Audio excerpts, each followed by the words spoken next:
Hello, everybody. Welcome to Big Blue Kickoff live on this Monday afternoon. Paul Dottino, John Schmeelk with you. It's all brought to you by Cadillac, the official luxury vehicle of the Giants. Coming to you from the Hackensack Meridian Health Podcast Studio. Keep getting better. Hello, everybody. Giants have a new coach, yet the game looks exactly the same. They fall to the Green Bay Packers 27-20. They get a fourth quarter lead in this game. The defense gives up a drive. Offense comes down.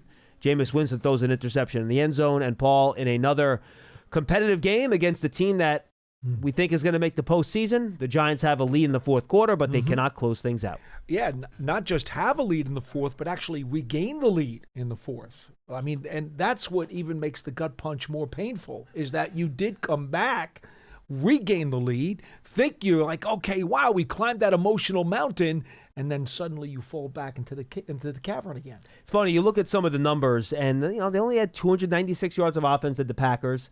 But then you dig a little bit deeper, they only had 7 possessions, and they scored touchdowns on 4 of those 7 possessions. They dropped 4 or 5 wide open passes too. That too. So while the numbers look okay, it was 5.8 yards per play, I think, for the Packers. Again, not a great number, right? But not good enough again. And when you get a lead late, they were not able to get a stop when it mattered. And Paul, we can break down some individual plays in this game, and we can certainly do that. I thought the Giants had opportunities to get off the field late in the game, and they rushed 5 guys on that big 3rd and 10. Burns got chipped. Dexter got doubled. You had one-on-ones for Darius Alexander, Abdul Carter, and Demetrius Flanagan fouls. They all didn't not just get to the quarterback, but got completely stoned and allowed Love to sit back there and hold it. And then Cordell Flott, who's the Giants' best cornerback right now, is one-on-one with a rookie. Granted, a rookie that outweighs him by about 30 pounds and is about 3 inches taller than him, but still a rookie, and is unable to make a play on a contested catch. And it kind of, to me, summarized what we've seen with this defense in a lot of these games late. Guys are in position where they can make plays, and whether it's up front with the pass rush, which is supposed to be the strength of this defense, or in the back end, not enough guys are making plays when they're in a situation and a position to make those plays. Both key passes on the decisive touchdown drive, the first one you just mentioned, and on the second one, when Brian Burns is coming on the pass rush and is about 0.2 seconds too late, and the pass goes to Watson in the right corner, and Black is all over him, gets his hand right in there, and Watson makes the above the X's and the O's catch. He wins the 50-50 ball. And think about it, folks. I just said to Johnny Mack and John right before the show, the Packers win 2 50-50 balls on the game-winning drive. If the Giants just win one of the 2 50-50 balls, there's a real shot that they win the game. Well, the throw to Watson was a first down throw, right? In the corner of the end zone? Yeah, but it's a touchdown. I understand, but they still have 3 downs to try to score after that. They do, but yes. Who knows? No, who knows? Exactly right. So I'm going to take this into now a larger conversation, because I'm sure we're going to get calls about the defense and Shane Bowen. We got him on the postgame show yesterday. So I want to kind of preempt that and have a discussion about it. So the way I look at this, Paul, the way the Giants run this defense, I thought Tiki Barber yesterday on the postgame show, you can go check it out on the Giants Media Pass podcast feed. They've always put the postgame up on there, and Tiki's awesome. You should tune in just to hear his analysis. Don't worry about what I say and what Paul and Bob says. Just listen to Tiki. He's great. And, we've got a lot of calls about complaints about Bowen and how he does things and all that stuff, and I've generally pushed back against it because I don't see anything obviously wrong with what he's doing. And Tiki, I thought, made a really good case last night for one thing that I think is a fair criticism. Bowen does blitz, all right? It's at a top of the league blitz rate, no, but it's around 20th in the league, something like that. And yesterday he was 45% blitz rate in that game. But he says, look, they're mostly 5-man pressures, and it's usually just a linebacker over the center. And you don't see a lot of exotic stuff with the pressures. No. And that's fair. And if that's the criticism, I'll buy that. I think that's a fair criticism. I looked it up. Their 5-man pressure rate is near the top of the league, which means they don't often bring 6 or 7. and their corner and slot corner blitz rates are near the bottom of the league. Very rarely. They rarely bring those guys. Very rarely. And I think that's fair as a criticism. However, Paul, I was thinking back, because I was thinking about this a lot last night as I watched the Lions being unable to score against the Eagles, who I think might have the best defense in football, by the way. Their defense is just playing on another level in Philadelphia. It's a real dichotomy. The last 2 weeks they are. Yeah, correct.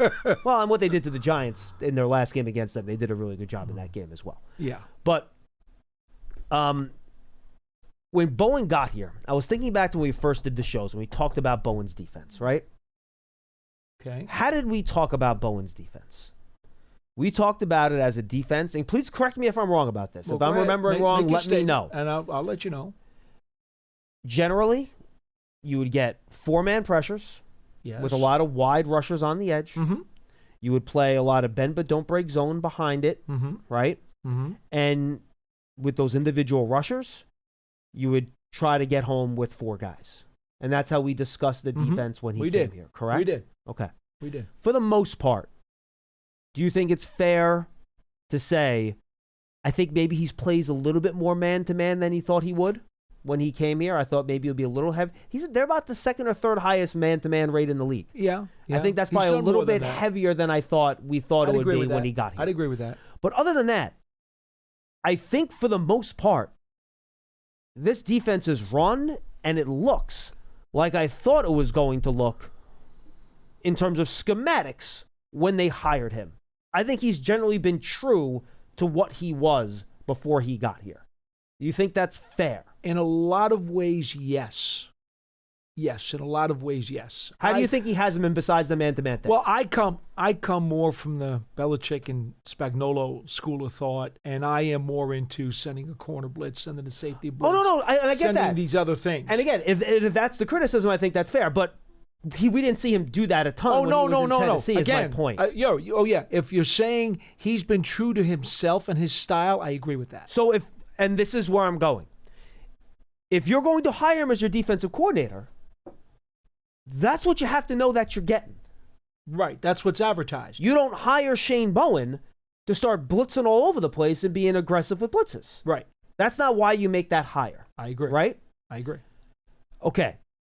So, is that an excuse to say if things aren't working, should you not change things and do other things to try to create pressure and all that stuff? Sure.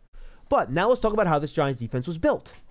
Paul, was this Giants defense built to blitz extra guys and put the onus on the secondary, to especially with Paulson and Debo not out there, to play one-on-one and get put out on islands? Is that how this was designed?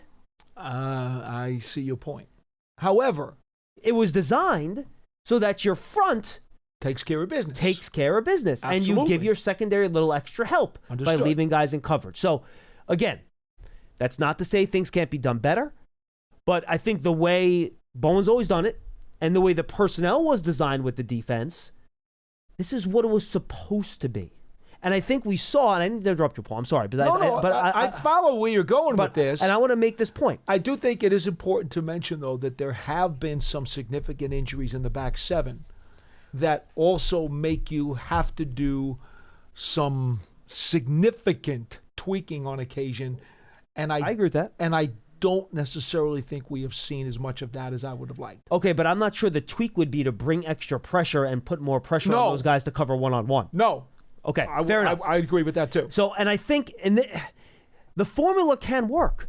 You look at some of the best defenses in the league, like the Seattle Seahawks, they have a bottom 2 blitz rate in the National Football League. Yeah, I know. They never blitz. I know. They have one of the best defenses in football, right? They do.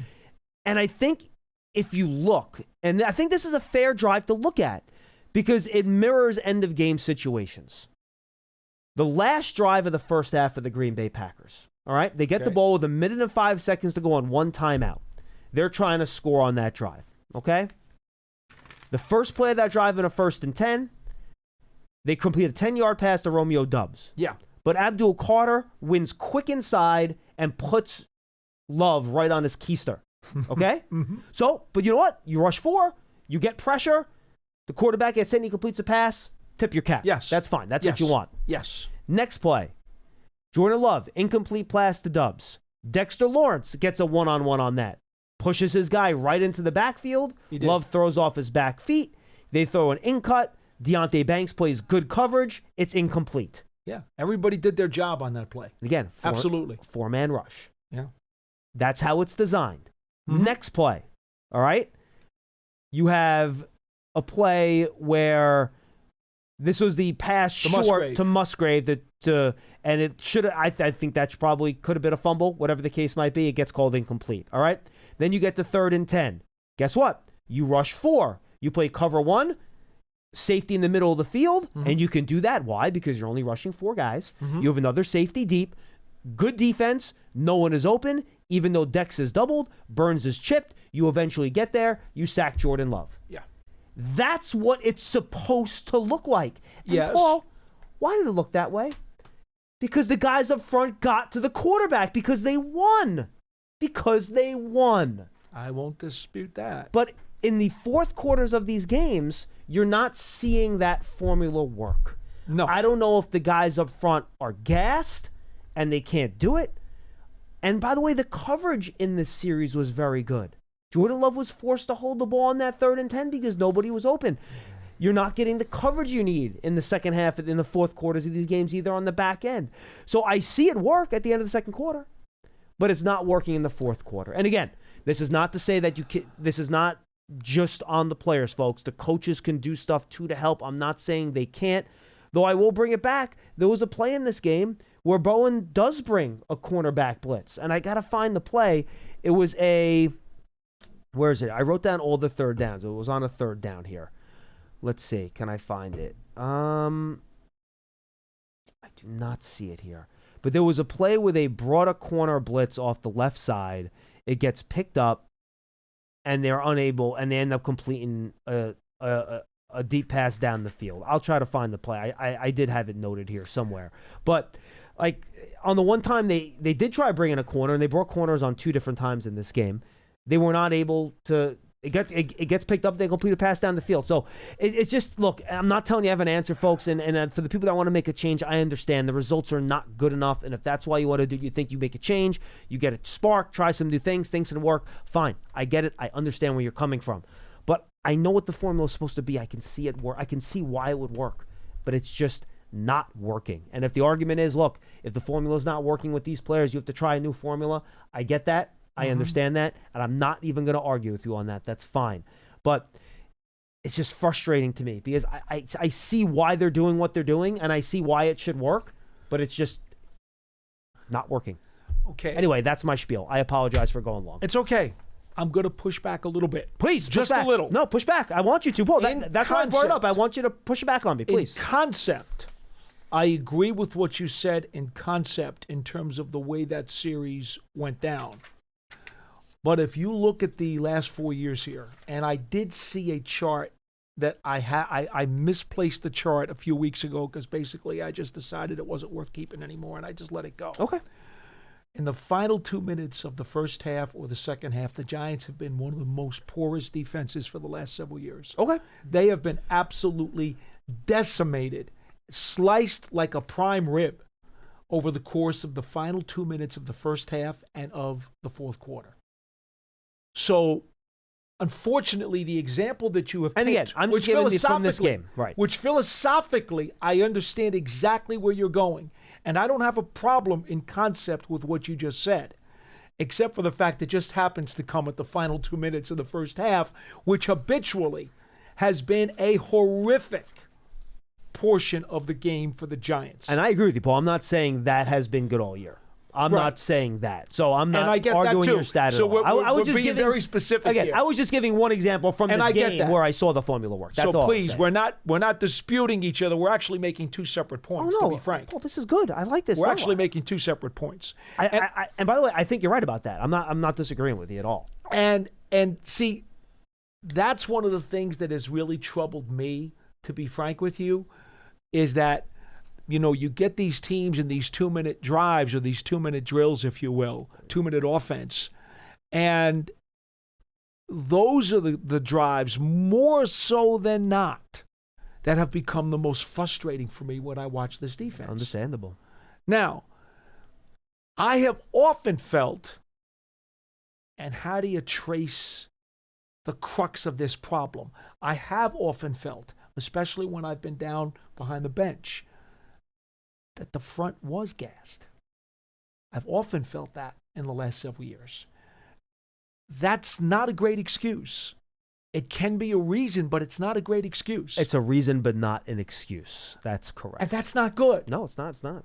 And we've talked about how Philadelphia rotates their defensive front so often because it allows their higher efficiency numbers to come to fruition, because guys aren't gassed, guys are getting proper rest, guys are able to deal with less stressful situations, or should I say more stressful situations, because they've got the rotation going. So the Giants, what do?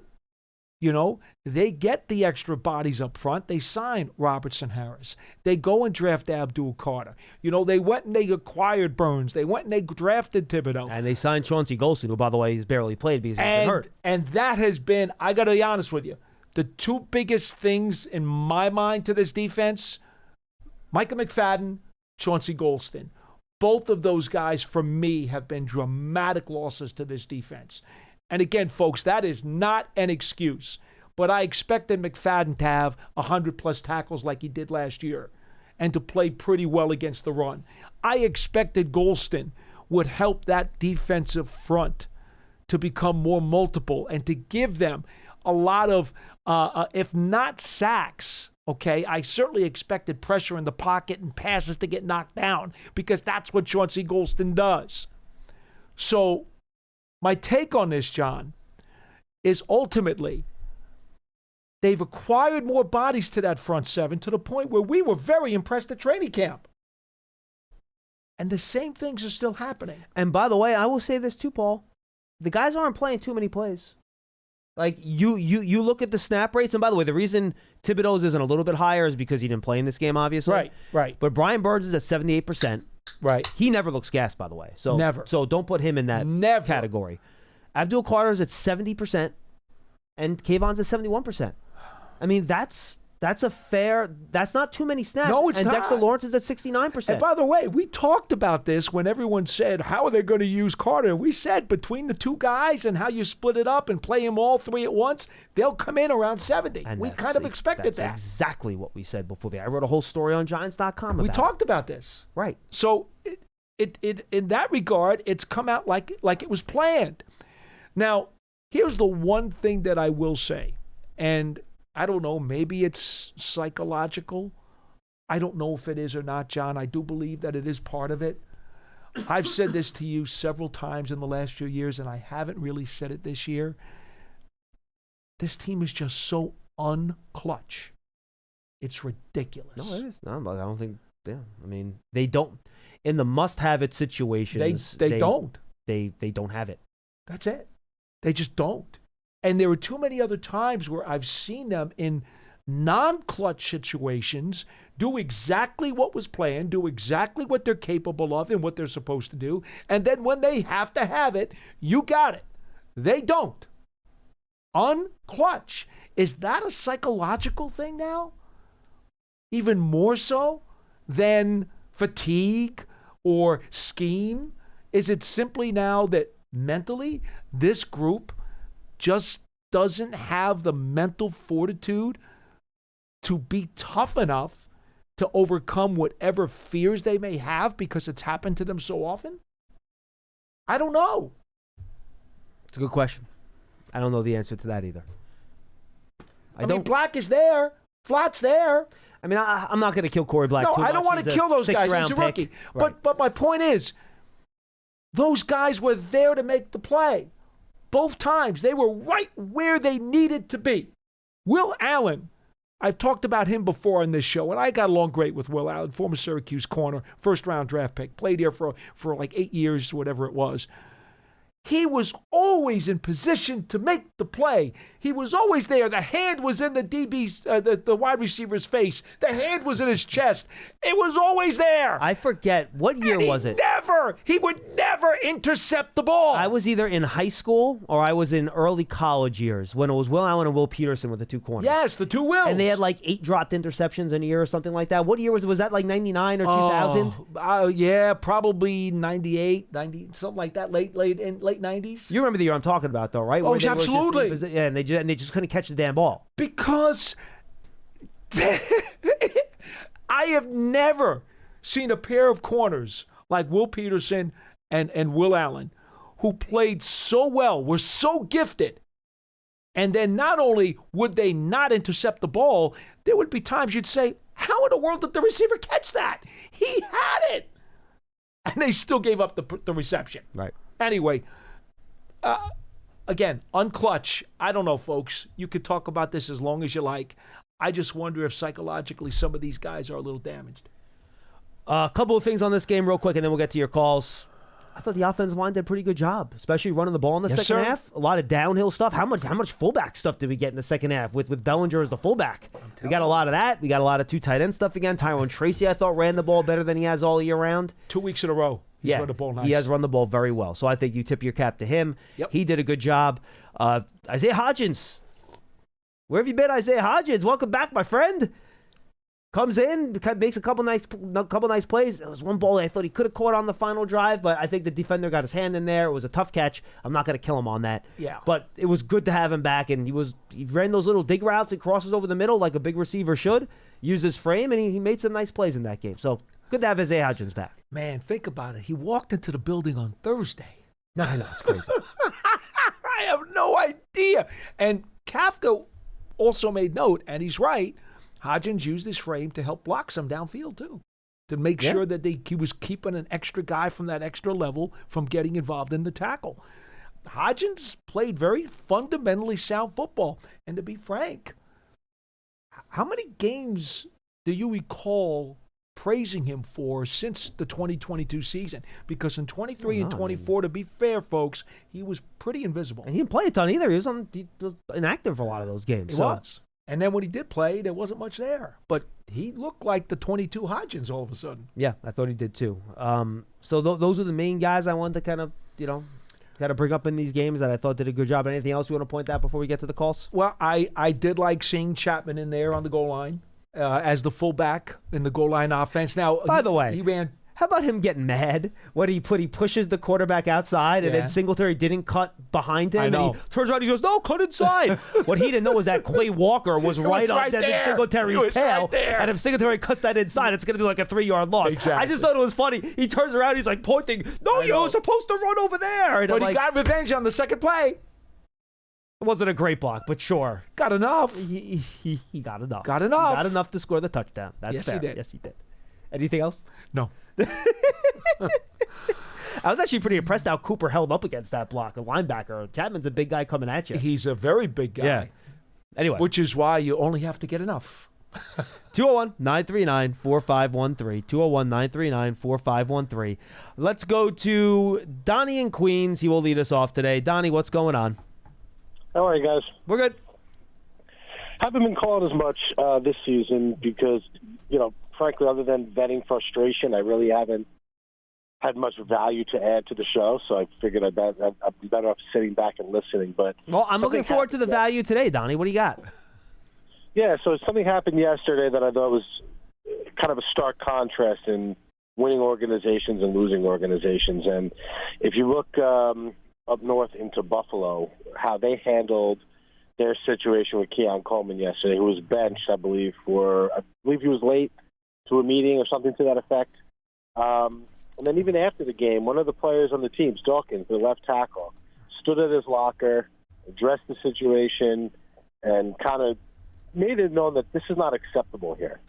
And then you look at the Giants, who had their own issue with Abdul Carter yesterday, who frankly should not have played yesterday. He should have not gotten a jersey. But then even in the locker room after the game, Dexter Lawrence felt no need to address it with Abdul.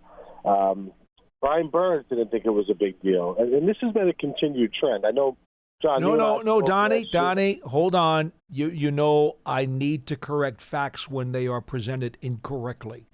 Brian Burns did address it. He just did not talk about it with the media. Please be very careful when you try to make a statement that is erroneous, because that's not flying past. That's not flying past me. What did he say about it, Paul? Burns would not answer the media question about it. He said that he had addressed it, and he said we just. Oh no, I think Donnie's point is that he didn't address it publicly. I think that's the point what Donnie was trying to make. I'm sorry. I thought you said he did not address it to Carter. I'm sorry. Well, to me, my take from Brian Burns was, and this is a general quote, it was no big thing that needed a big talk. That was what he said. And that, yes, he said he had spoken to Abdul about it, but it was no big thing that didn't need a big talk or a big sit-down. That's because the guy who was asking him was trying to blow it up and turn it into a stick of dynamite. Burns is very good at downplaying distractions. That's what he does as a leader and as a pro. I have great respect for Brian Burns, and I think he handled it correctly. Yeah, and Donnie, and I think, too, I don't know how Keon Coleman handled that internally versus Carter either. I understand what you're saying. I think it is good and important that whatever Carter did do incorrectly, that they did bench him for that series, and, you show there has to be accountability there. I don't know what Carter did. I don't know if it was late for something, what he did. I don't know. Coming out that he missed a team meeting. I didn't see that this morning. I'm sorry, Donnie. I didn't see that. Abdul confirmed himself on Twitter that he did miss the meeting. The report was that he slept through it. He said he was getting treatment. This has just all happened within the last half hour on Twitter. Okay, got it. Donnie, honestly, I was struggling to get through all the tape today, and I have not been on social media. I apologize. And my larger point was going to be that this has been an issue now dating back to Odell, who did countless things that deserved discipline, and that these are not accepted. Me and you, John, had this conversation last year about Deonte Banks, where I was like, when are they going to sit this guy down, take his jersey from him? Certain things cannot be tolerated, and these things are continuing to happen. And Paul, it's an opinionated matter, and certainly, maybe you prefer things to be handled behind closed doors. The Buffalo Bills certainly didn't seem to think that. And they put their player on blast. And I feel like the Giants have allowed this culture of things being way too easy for their players. There's more reports now. If you want to say they're not true, I think Dan Duggan's a good reporter, that not only did he miss the walkthrough, he has been late consistently throughout the season. Okay. And that Dable was giving it a pass. Donnie, here's the problem. I'll let you respond. No, finish up, Donnie. Stay here. Don't go anywhere. Okay, I will. During the 2007 season, Plexico Burress was late for team meetings and missed team meetings every single week of their Super Bowl season. Tom Coughlin would always fine him and discipline him the entire year and never announced it until later on in the year. Tom got a little ruffled and, I got to deal with Plexico. And then a couple leaks came out that he was fined a couple of times. It happened virtually every single week of the Super Bowl winning season. But you didn't hear about it. No, hold on. You did not hear about it. You did not hear about it from the coach or from the players in the locker room. They didn't publicly rip this guy. They didn't publicly expose or embarrass this guy. Now, in fairness, we also don't know if that's what happened with the fines and stuff internally in this situation. I don't know that. No, we don't know that. I don't know that. So I don't want to speak to what I don't know, but I speak to what I know to be true, Donnie. And unfortunately, to what you're saying, I just gave you a case, and according to your opinion, you would have disapproved of Tom Coughlin's handling of Plexico Burress. Team winning in spite of a player. Oh, no. But winning, let him go. Let him but talk. winning should not matter. If it's a principle that you're trying to profess, then winning or losing should not matter. Okay? Exactly. So now you want to rip Tom Coughlin? Do you want to rip Tom Coughlin? You want to do that now? Paul, let him talk. Tom Coughlin is not a perfect coach. He's a great coach. In that persistence, he should have suspended and stopped that in the beginning. That's what he should have done. Now, they won in spite of it. They won in spite of it. okay? And this has been going on now for the Giants for years. So if I hear you correctly, you're saying that no matter what happens, whatever these players do, keep it quiet, don't suspend them, maybe take a few bucks away. I totally disagree. And I could be wrong, but to me, it's now Ben Burris, Deontay Banks, Eli Apple, who famously once told the reporters he had to go use the toilet to clean it up and make it a little more safer for the airwaves here. And now Abdul Carter, who is literally bantering back and forth with fans on Twitter about his suspension while you guys are on the air. So this is the kind of crap that has been going on now for a decade of losing. So, yes, they can continue to look the other way and do all these things, but the good team that I brought up today, the Buffalo Bills, handled it exactly the opposite way. And I will go with anything the Giants are doing. Right now, I would do the complete opposite, like the episode of Seinfeld with George Costanza. Right, everything they do is wrong. So I will hang up, but again, this type of crap where nobody wants to point a finger, no one wants to stand up and say, this is unacceptable, that doesn't mean every player should have to do it. Somebody there should be saying, you know what, Abdul Carter, it's not this little small thing that you missed a meeting. It's not this small thing that you missed a walkthrough. These are serious things, and this is an underperforming rookie, okay, that came in with a bunch of hype, wanted Lawrence Taylor's number. Well, I guess he really wants to emulate Lawrence and not show up for meetings as well. Thank you. Thank you, Donnie. Appreciate the call. Look, I will say this. I was not looking at social media this morning, so this is the first time I'm seeing all this. Donnie's concept is correct in that you can't just have guys willy-nilly. And again, I'm not saying that's what's happened here. I'm not confirming that report. I'm just speaking theoretically on any team. Mm-hmm. You can't have guys showing up late for meetings, missing things, and not being held accountable for it. Absolutely correct. You cannot have that. And totally if, agree with and that. if that's what happened here, that's bad. Mm-hmm. Again, and I'm not saying it did. I'm not saying it did. I don't know the answer to that. You can't have that. Do they have to be held and put on blast publicly by their teammates? I don't think that's a necessity, but I think it is a necessity for the point to get across internally in front of the teammates that that's not acceptable and that can't go on. Now, again, this is not speaking specifically to this situation. I have no idea what's going on with that, okay? That's how I look at it. I don't think it has to be done publicly, but I do think guys have to be held to a high standard in the building, no doubt, in general. And that, I think, does, to Donnie's point, translate to a higher standard of play when guys are held to a high standard of accountability. I think overall, as a guiding principle, Donnie, I think that is correct, and I don't disagree with what you're saying. Yeah, I agree with that too, John. But Donnie seems to want the public blast.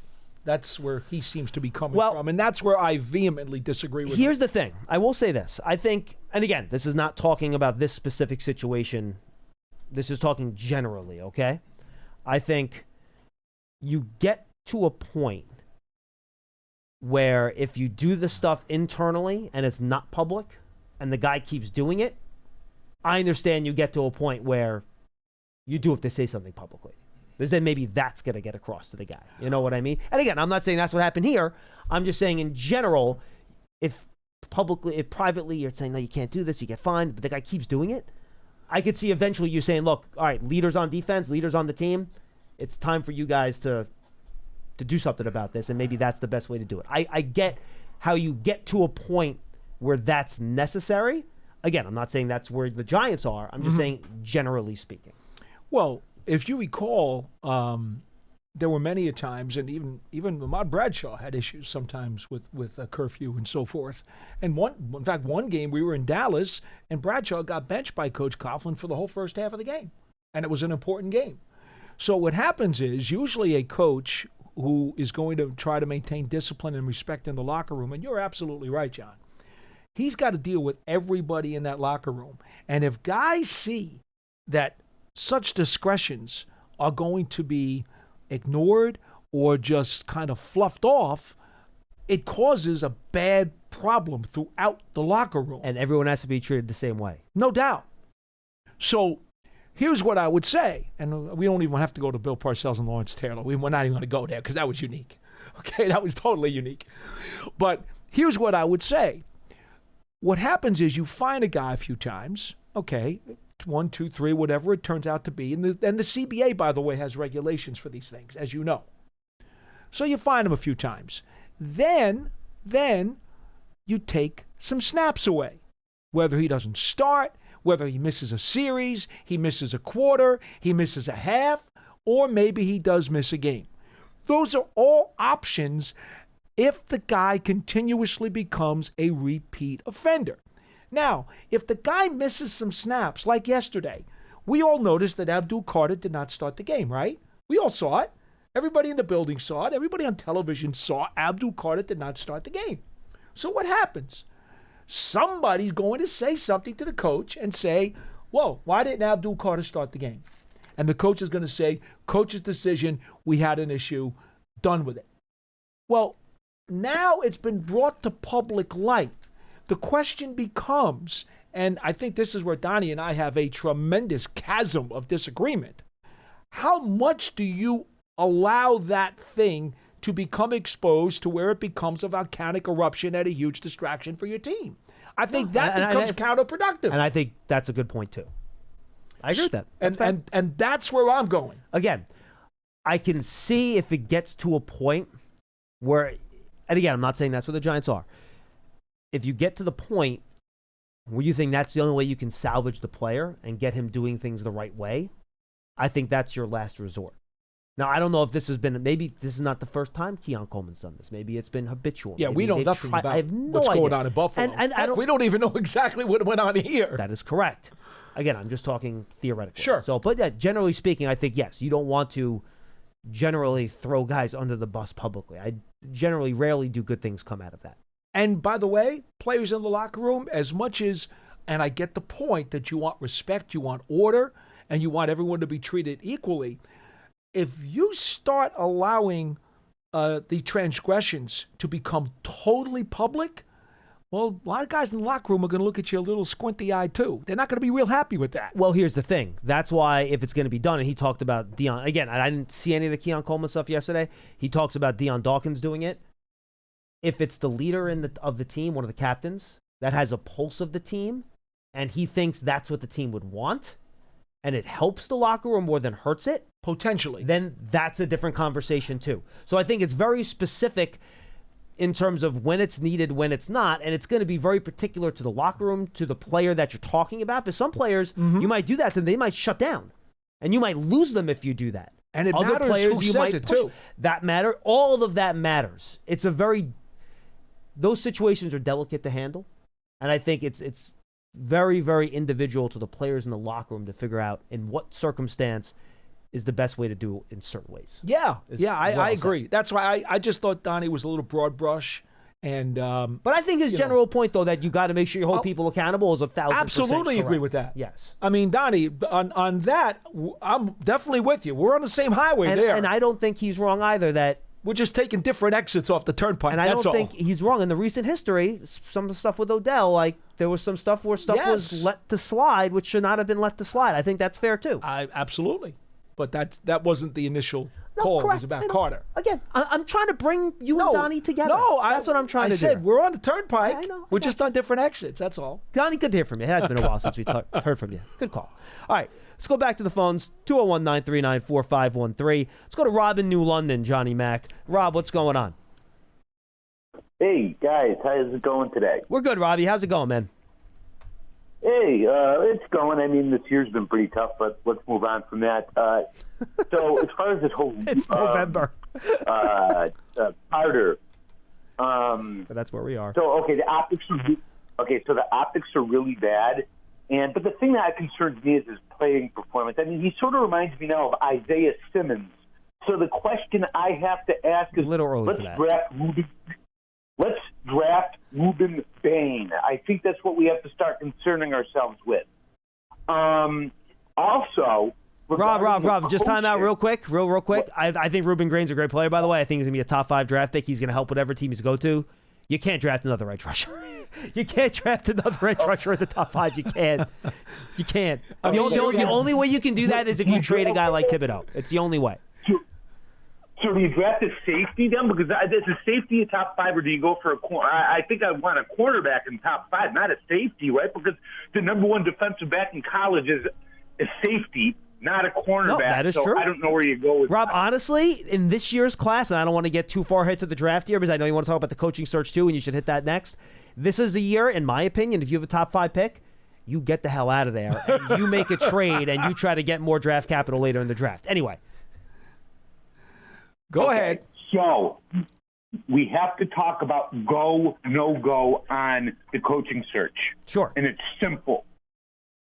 Anybody who was born during the Truman or Eisenhower administration are a hard no.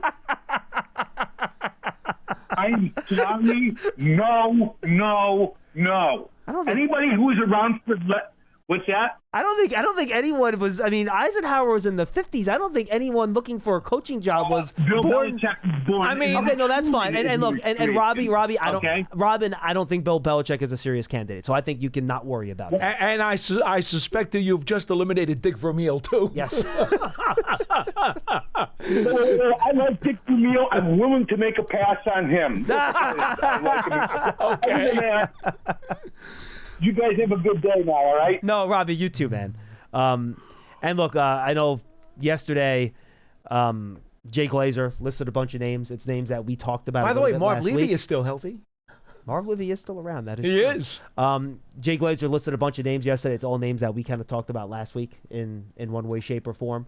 So some guys were experienced. The one thing Jay Glazer did report, and again, we're not saying he's correct, we're just saying this is what he reported, was that they're not interested in going the college route, which does not surprise me at all. No. But he had a couple coordinators in there. I think Chris Shula's a guy he mentioned. He had Kubiak in there.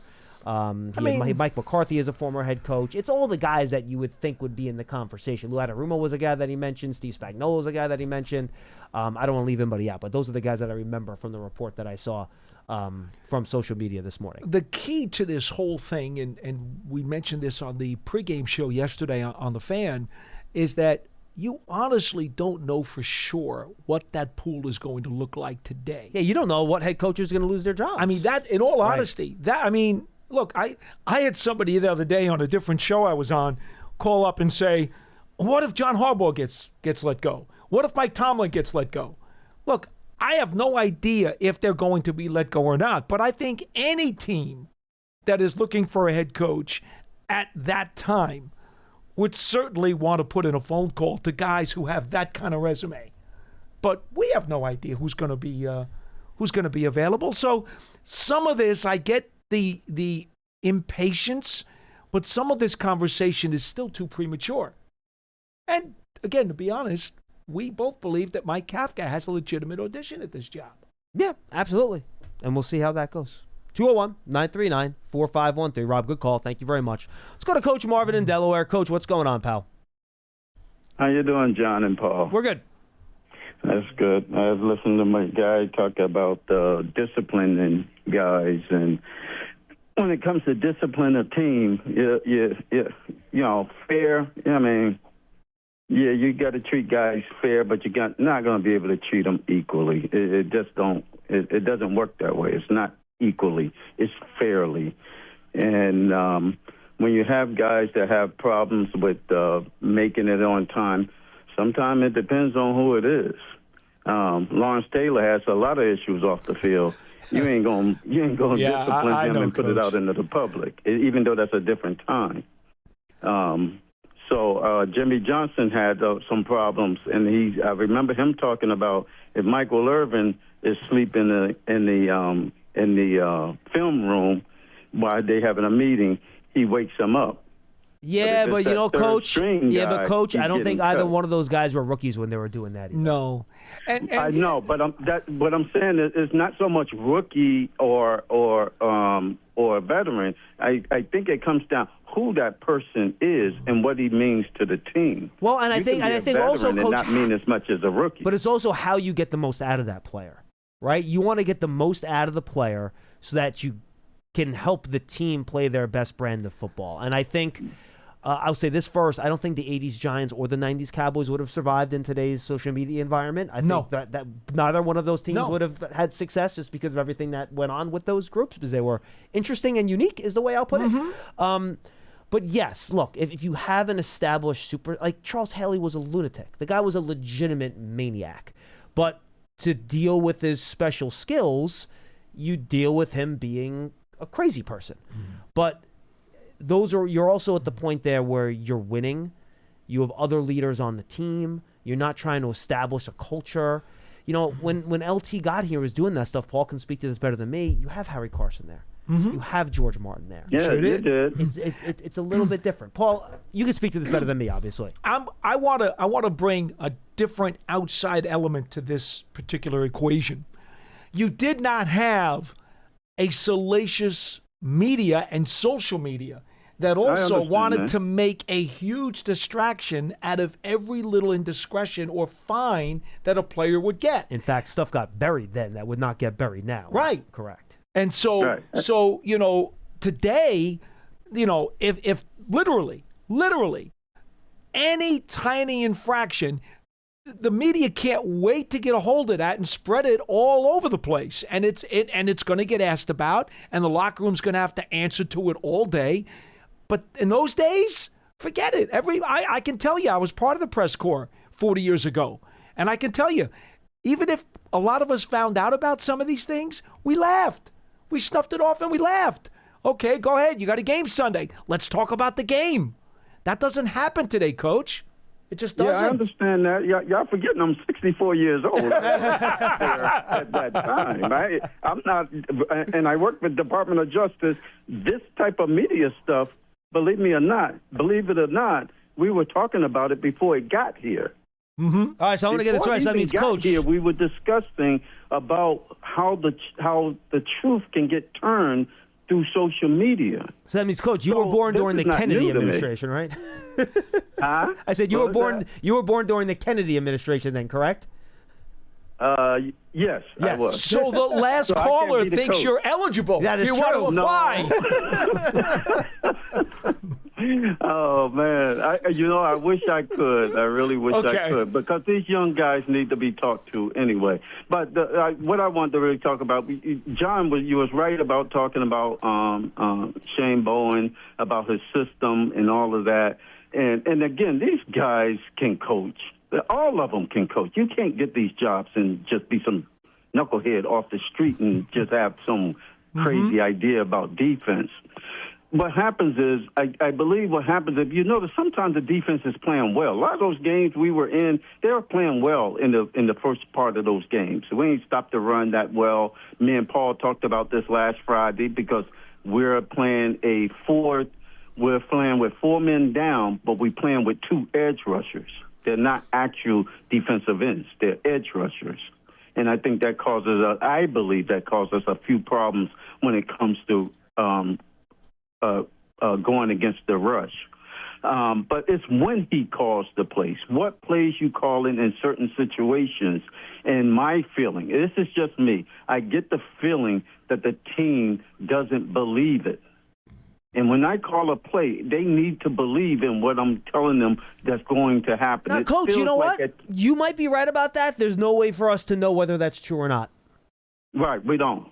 You're right. We don't know. And that kind of goes to the psychological question I talked about before. It does.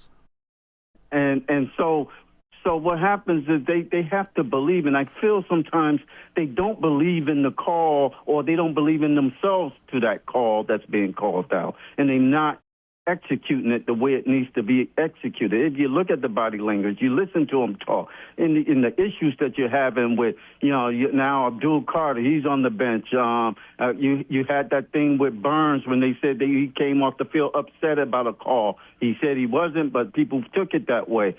They talked about Dexter Lawrence and his performance.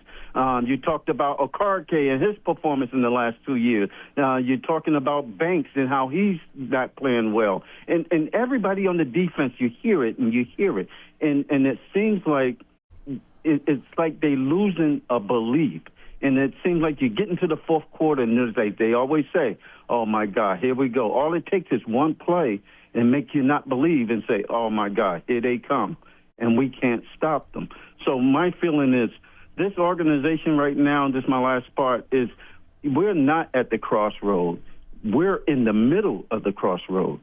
And either we're going to go forward, back, right, or left.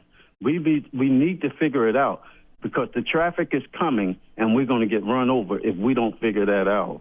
Thank you, Coach. And that's how I feel about it. All right, guys. Be good. Appreciate the call. All right, let's go to Brian, Ohio. He's up next. Hey, Brian. How you guys doing? Hi.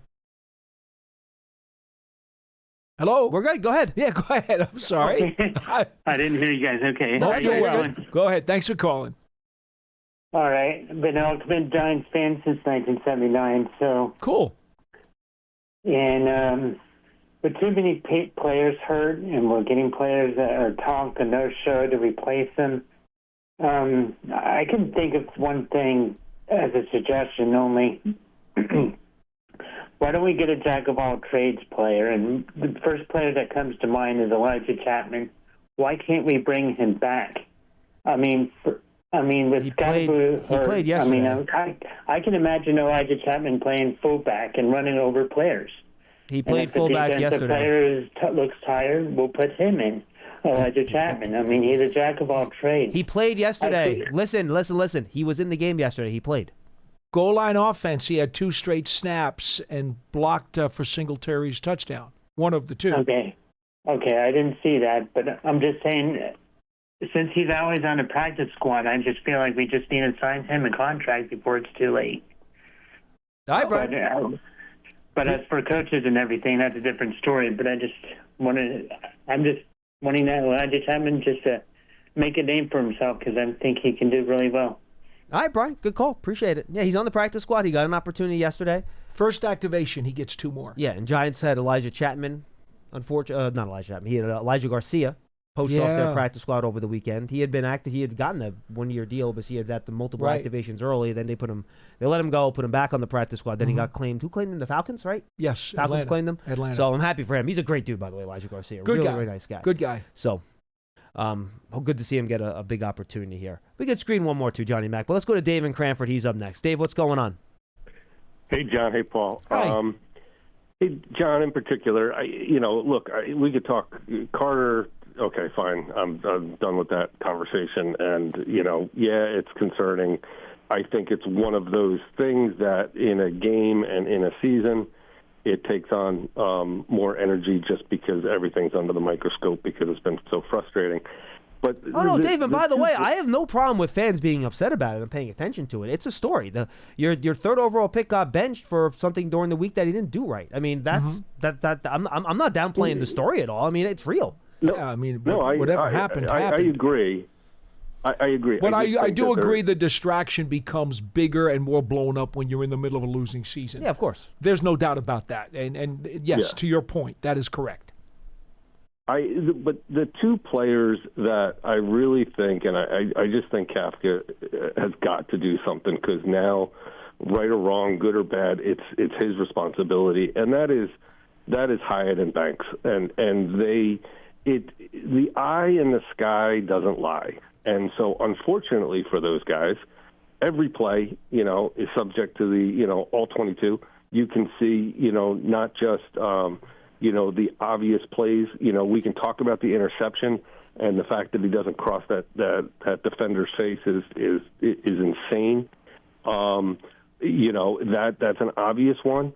But there's also one where I believe Winston ends up getting sacked on this play, where they run a beautiful mesh concept, and Hyatt comes off the right side, and he has to keep his depth. And by the way, if he kept his depth the right way, where he would be basically crisscrossing with Wan'Dale Robinson, he is completely open into a gap that Jameis Winston could.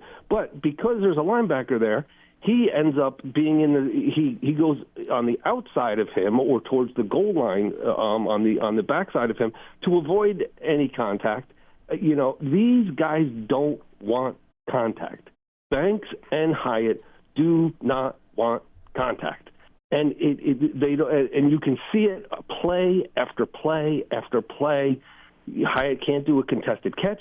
Banks doesn't throw his shoulder or get into a position. Well, he's actually many times in position, as we all can see. That lack of effort, when you can see it on tape, it is so. It's not giant football. It's a cancer to the team when it's not addressed. Those guys should not be on the field anymore. And Kafka, if he knows what's good for him, because now they're saying to him, hey, we're not making ownership, GM maybe, I don't know. We're not making those decisions. These are your decisions now, Mike. You inherited this. You make a decision. He, unfortunately, has got to make a decision and look at that and say, this is not an isolated event. Yesterday was not isolated. This has been going on all season with these guys. I'd rather see almost anyone else. It's just beyond frustrating. You will notice you saw Black getting more reps later in the game yesterday. You saw Nick Jones getting some reps in the slot yesterday. You saw Hyatt out there more so than you did not, I believe. Did Ray McLeod even get any snaps, John? What was his count, if he had any at all? No. I don't think he had any. No, I don't remember. I don't remember seeing him once. Seeing him either. Okay, so Mike Kafka has already decided just after week 1. I mean, Isaiah Hodgins got here on Thursday, and he started. McLeod did not play any snaps. I didn't think so. Hyatt played 44 snaps. Hodgins played 57. So I'm not sure why the call and why the complaint, because Mike Kafka has already shown that he is concerned about player deployment, and he's already made some adjustments to the snap counts and the player deployment. But he did give Hyatt his highest snap count of the year. He did, and I think they were hoping that he was going to be more productive. But for the most part, he's been deep in the shadows under the previous coach, and here was Kafka saying, okay, you know what? I don't think Ray McLeod needs to play. I want to see what Hyatt can do. He now saw what he saw, and let's say moving forward that Kafka's going to have to make a decision as to how many snaps he gets. Darius Slayton should be back next week. That should alleviate some of the logjam at wide receiver. But I think the point that I'm simply making to you is that we did see some snap count changes and some player deployment changes in the game yesterday. Yeah, we did. So if you're complaining that, he hasn't done that, well, he's had one game and he did do it. Okay, Paul, fair. Yes, we did see. So maybe it's fair enough to say when he gets a chance to look at the tape and to see that now, and to see Banks on a run up the middle, and to see him on the sideline when they actually challenged the guy throwing. Banks had every opportunity to push the guy out of bounds. I saw it. It wasn't good. I agree with you. It wasn't good. He does, and I get it, man. I got a chance one time and I'll leave you with this. I got a chance one time to watch a game from the sideline. Long story, whatever. And you and Paul, John, you guys have been there. You know what I'm saying. Oh, it's fast and violent. It's not like sitting in the front row. No, it is not. No. The collisions, the smallest hit that we watch on TV and say, oh, no big deal, is a car wreck. These guys, I get it. But at the end of the day, I grew up on Mark Collins and Kenny Phillips and Antrell Roll. These, relatively speaking, they're not small guys, but relatively speaking on the football field they are. And they would come up and they would put their body in harm's way every play when they were in position. And these guys don't want contact. They simply, Hyatt's used to running free in Tennessee, and Dante Banks is used to being the fastest, most athletic guy on the field at Maryland, and it doesn't translate to the NFL. You have to have a physical presence, and they don't have it. And unfortunately, the All-22 shows it not once, not twice, but it's a pattern. And Kafka, unfortunately, I agree, he did some changes, but those guys, they simply cannot see the field. Now, maybe guys coming back, Slayton, maybe the cornerback Adebo, these guys come back and that alleviates it, but it shouldn't even take that. It should take a coach saying, hey, guys, until you can show me you can run the right play, you're not back on the field. You haven't earned you guys haven't earned it. We've given you more than enough opportunity to prove it. Thanks, Dave. Have a day. Appreciate the call. You know Look, what's interesting? I understand his frustration, and it's year. I do too. It is I get it. It is year 3 for both guys. It's getting late early. It is now a first game new head coach though, and he needs to be able to evaluate on his own. Yeah, I don't know if you start. I don't know if you start the guys from you don't zero. Start from scratch. But you don't. You don't. But you I think as the new head coach, you have to give each guy an opportunity to prove to you, as you're the head coach, that Correct. they can do it. Because I think that's fair. He needs to find out if they will respond to him. Yes. And the other thing, I wanted to mention this about Banks, and I know he's become a whipping boy here, and quite frankly, he's brought a lot of it on himself. Because, there's been bad plays. He's the whipping pole because he has done enough to send his game in the wrong direction. And no one's going to dispute that. But when he was a rookie, he was physical. He did hit guys. In coverage He did specifically. tackle. Yeah, he did a little bit. And I haven't seen that. It's like it disappeared. I don't know where it went.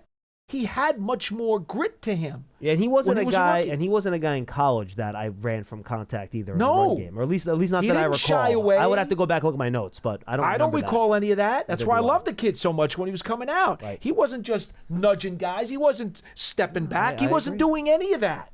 So he had it in him. What took it out of him the last 2 years? I don't know. And if you're Mike Kafka and you want this job and you want to succeed, you're going to try to see if somehow you can get it out of him. Let's go to Marcus of California to wrap things up today. Marcus, what's going on, man? Hey, how you guys doing? We're good. That's good. Man, hope John Mayer's getting better again. Just always want to say that. But, yeah, it just felt like the same thing yesterday, man. It just is what it is. And I don't want us to lose every game and tank, but I hope everybody wins out and we get that number 1 overall pick and we trade out. Like, I feel like that's the only way we're going to get better, man, is if we get that pick and trade way back and just November 17th. keep building, because there's only like 25 guys on this 2-9. team I would keep. That's what you get. All right. Marcus, So, appreciate the call, man. That's Yeah, sorry about that. We're over. I wanted to make sure that we wrap up here. That was the first call. We got the first calls on the draft. November. Johnny Mac, mark it down. November 17th this year. First picks we got on Draft Strategy. Yeah. By the way, then just for the people that haven't paid attention, if you're not, go check out Draft Season, our draft podcast. Tony and I will have a good show yesterday talking about his top 25 players. This is not a good top 10 year. There's enough good players, but there's not a lot of guys that you're jumping through hoops to draft in the top 5. Right. Which is why I said previously, this is a trade down type of year. The problem is that It's going to be hard. right now, I think Ty Simpson, if he comes out of Alabama, when you watch him, Paul, you like him. told me to. Now, Yeah, you told me he did to. not play great against Oklahoma. I over saw the some of weekend. that game, Oklahoma and I beat was them. a little like, I need to see more. Yes, understood. And this is his first year starting too, which I know you're not going to like that either. I'm not a big But fan of there could be a team that wants to get a quarterback and would want to move up for that. So, and there are some good edge players in this draft. They're down to Parkway, down You have 287. Arvell Reese in Ohio State. You have Ruben Bain, who the previous caller mentioned out of Miami. That some people might, though someone told me that Ruben Bain might measure under 32-inch arms Oh, my. as an edge rusher, so that could be a problem. Mhm. Ryan Wilson, again, if you check out Draft Season, said that on Draft Season to us last week. So, look, or was that 2 weeks ago? That might have been Chad Ryder 2 weeks ago. Either way, go check out both episodes.